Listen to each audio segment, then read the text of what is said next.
I want to close this show with a very brief thought. I spoke at an event for the organization Do No Harm last night. It was the first speech I've given since Charlie's death.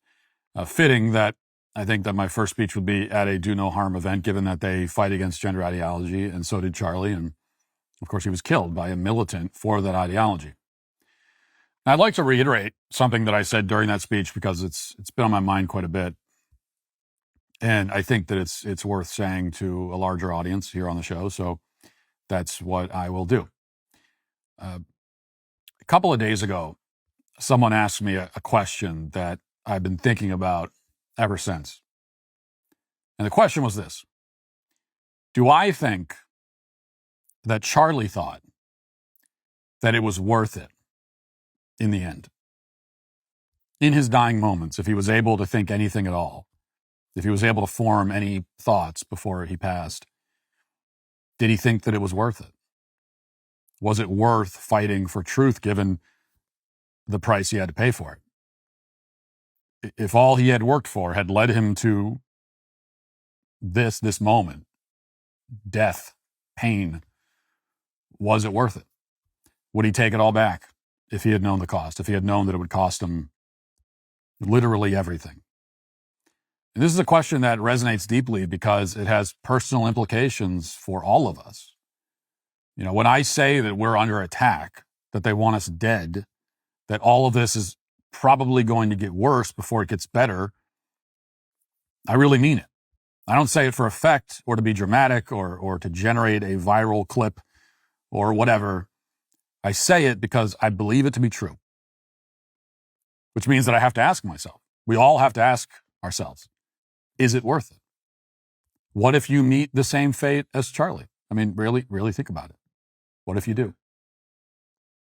If you have the chance to think anything before the lights go out, will you think that it was worth it? Or will you wish that you had just kept your mouth shut, that you had stayed out of it, that you hadn't put yourself out there?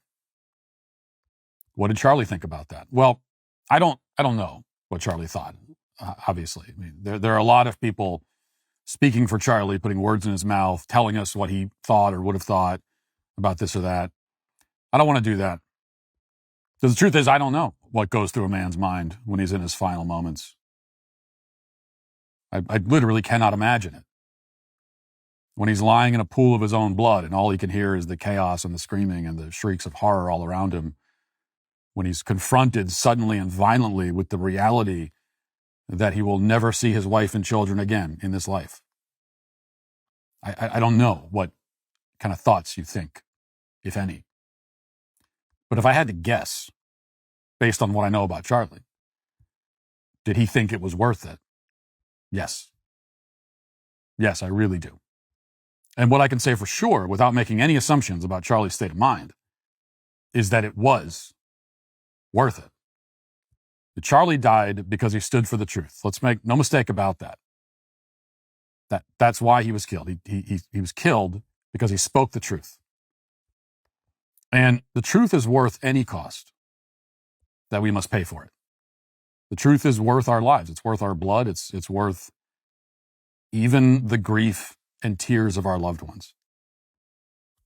Because the truth is the only thing that's worth anything. And the truth always wins in the end. The truth always prevails. I mean, you can hide from it. You can lie about it.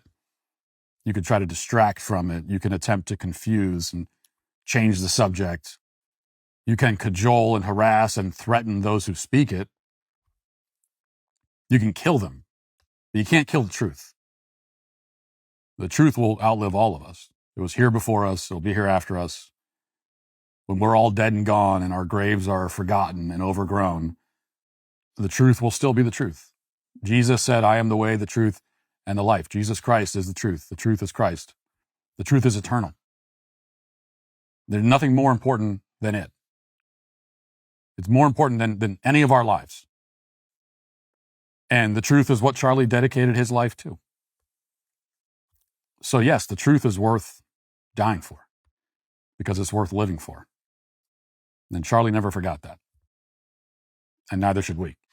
If you'd like to see what else I have to say, you can access my full show by going to dailywire.com or by going to the Matt Walsh Show Twitter page. Hope to see you there. Godspeed.